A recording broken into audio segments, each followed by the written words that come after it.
Saudara-saudara, saat ini Indonesia tengah mempersiapkan diri menghadapi pemilu tahun 2024. Pemilu kali ini berbeda dari pemilu-pemilu sebelumnya, karena mayoritas pemilih didominasi oleh anak muda. Dengan porsi 56% dari total keseluruhan pemilih, anak muda atau mereka yang berusia dari 17 hingga 39 tahun memiliki pengaruh signifikan karena menjadi kelompok pemilih terbesar. Begitu pula dengan komposisi caleg. Sekitar 33% bakal calon legislatif DPR RI berasal dari kalangan muda. Narasi yang kerap berdengung kala membahas anak muda dan politik adalah perubahan. Narasi ini mengagung-agungkan peran anak muda sebagai katalisator baru dalam dunia politik yang lekat dengan boomers. Anak muda dipercaya sebagai obor di tengah gelapnya tata kelola pemerintahan lewat gagasan, ide, dan kreativitas yang mereka tawarkan. Namun, yang menjadi refleksi kita bersama sekarang adalah apakah anak muda sungguh akan membawa perubahan atau mereka ini sebenarnya hanyalah komoditas politik belaka. Saudara-saudara, dari total 575 anggota legislatif DPR RI periode 2019 sampai 2024, anggota yang berasal dari generasi milenial hanya sekitar 9%. Setidaknya ada 10 politisi muda DPR RI periode ini yang berasal dari elit politik. Mereka adalah anak dari pimpinan partai, tokoh partai, atau berasal dari keluarga yang sudah masuk ke dunia politik terlebih dahulu. Salah satu contohnya adalah Muhammad Rahul. Pada tahun 2019, ia terpilih menjadi anggota DPR RI di daerah pemilihan Riau I dengan mengantongi 58.565 suara. Ia adalah anak Muhammad Nasir, anggota DPR RI Komisi 7 dan keponakan Muhammad Nasaruddin, mantan bendahara umum Partai Demokrat yang terlibat beberapa kasus korupsi pada tahun 2016. Saat ini, Rahul menjadi ketua DPD Gerindra Riau melalui penunjukan langsung oleh DPP yang tidak bisa dilepaskan dari faktor sejarah keluarganya. Sebab ia sendiri tidak pernah dijagokan dan masuk dalam percaturan Gerindra di Pekanbaru. Contoh lain yang paling mudah kita amati adalah Agus Harimurti Yudhoyono, AHY, dan Kaisang Pangarep. AHY menjadi ketua umum Partai Demokrat dengan waktu yang relatif singkat, yakni kurang dari 4 tahun sejak bergabung ke partai yang mengantarkan sang ayah meraih kursi kekuasaan tertinggi. Bahkan Kaisang, putra bungsu Presiden Jokowi, langsung diangkat menjadi ketua umum setelah 2 hari bergabung dengan Partai Solidaritas Indonesia. Padahal, seorang anggota parpol umumnya bisa menjadi petinggi partai setelah puluhan tahun pengabdian atau dalam waktu yang relatif cukup lama. Oleh karena itu, sangat jarang ditemui ketua umum partai yang berusia di bawah 40 tahun. Nah, tentu saja hal ini, saudara-saudara sekalian, berkaitan dengan sistem merit dalam mekanisme kaderisasi partai politik. Sistem merit merupakan sebuah metode perekrutan dan pengembangan talenta yang berdasar atau berlandaskan pada jenjang karir yang telah ditetapkan secara resmi dalam sebuah organisasi. Dalam hal ini adalah partai politik. Dalam proses perekrutan, pertimbangan utama adalah kecakapan, kemampuan, dan pencapaian individu. Perkembangan karir politik seseorang di dalam suatu partai ditentukan oleh prestasi atau performa, kinerja yang telah mereka tunjukkan sebagai kader.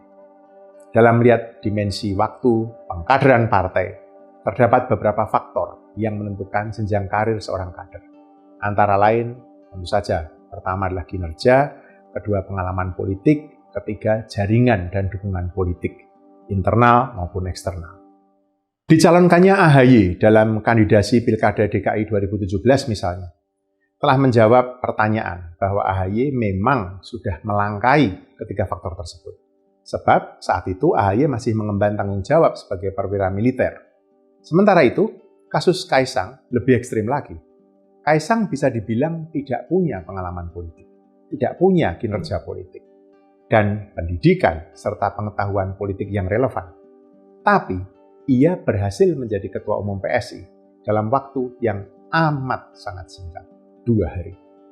Vilfredo Pareto yang dikutip oleh Higley dalam karyanya tahun 2008 mengungkapkan fenomena naiknya anak muda berdarah biru. Ini merupakan salah satu cara elit politik untuk mempertahankan kekuasaan dalam kelompoknya. Anak-anak muda ini sering diarahkan untuk menduduki posisi-posisi strategis dalam politik, seperti jabatan-jabatan dalam pemerintahan, parlemen, partai politik, dan organisasi politik. Hal ini memberi mereka akses langsung atau tidak langsung ke keputusan-keputusan penting yang mempengaruhi arah negara dan kebijakannya, serta sumber daya yang tersedia. Pareto yang dikutip oleh Higley juga melihat hal ini sebagai reproduksi elit politik, di mana kekuasaan dan pengaruh politik secara efektif diwariskan dari satu generasi ke generasi berikutnya. Nah, pada saat mereka terpilih dan mengemban tanggung jawab, mereka cenderung inkonsisten dan dapat dengan mudah diarahkan dalam proses pengambilan keputusan oleh kepentingan kelompoknya. Hal ini tentu saja dapat menciptakan dinamika yang merugikan bagi masyarakat secara keseluruhan. Menurut Mosca dalam bukunya The Ruling Class, setiap penguasa akan berusaha melegitimasi political formula yang cocok dengan keadaan yang ada. Dengan besarnya jumlah pemilih pemula pada pemilu 2024, caleg atau calon legislatif muda adalah formula tersebut. Hal ini berimplikasi pada gagasan yang diangkat oleh para caleg muda tersebut dalam kampanyenya. Gagasan mengenai perubahan status quo akhirnya sebatas komoditas politik belaka. Gagasan ini dijual dengan timbal balik suara dalam pemilu. Maka pada akhirnya label anak muda mereka hanya menempel saat masa kampanye. Sedangkan gaya dan cara mereka berpolitik mirip dengan generasi sebelumnya alias mengikuti arus. Selain itu, sebagian besar partai pun berlomba-lomba menunjukkan bahwa mereka youth friendly, baik dari sisi kaderisasi maupun citra dan jargon yang mereka tunjukkan ke masyarakat.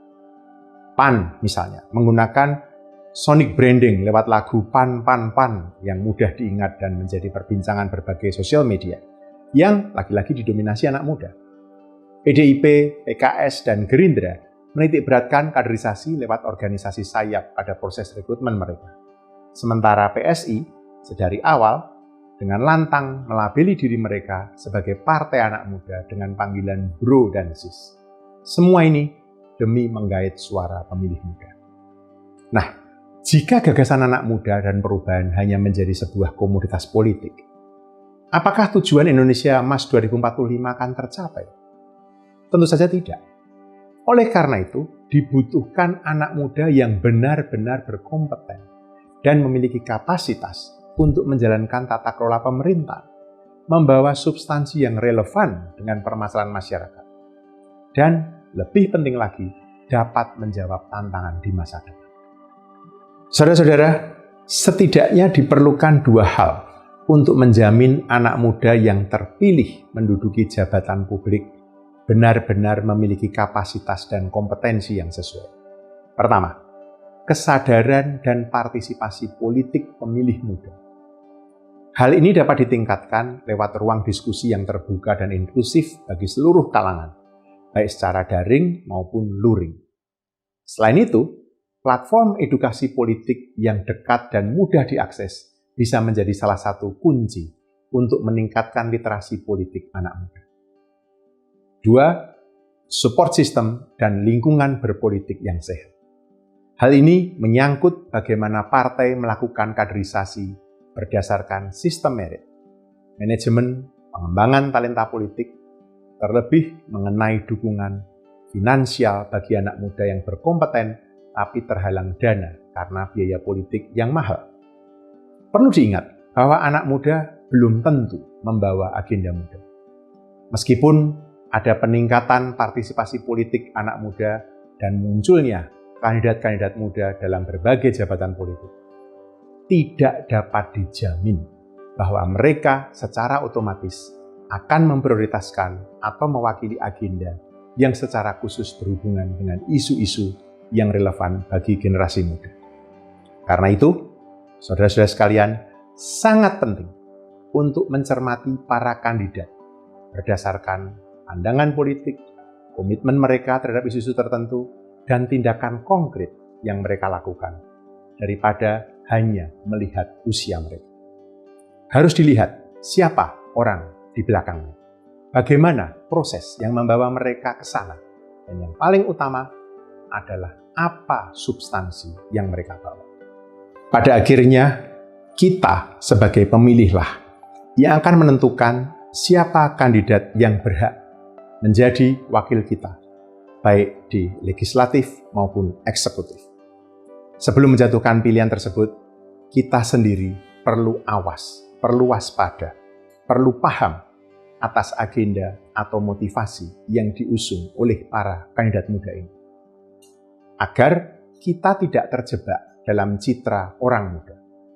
Jika kita tidak bisa memilih kandidat terbaik untuk mewakili kita, setidaknya dengan cara ini kita bisa mencegah kandidat yang buruk untuk berkuasa.